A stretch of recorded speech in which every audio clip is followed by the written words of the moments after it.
सात चेंडू 17 धावांची गरज. मातीला तू जाग उधाण हो खेचला फटका फेकून दिलाय. अजून एक षटकार.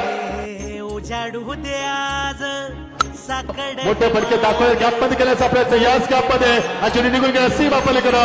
अजून एक चौकार. खेचला फटका सरळ गाठला सीमा पलीकडे. मोठा हिट. दोन चेंडू एक धाब्याची गरज आणि टॉप चेंडू पाहिलं होतं. आता समीकरण असणार आहे. एक चेंडू आणि एका धाब्याची गरज. आणि याच दरम्यान सामना शेवटच्या क्षणाला निसटता विजय. निसटता विजय मुरबी संघाचा हार्ड लक. एकजूट हो आज दिवा देऊ तेज धाव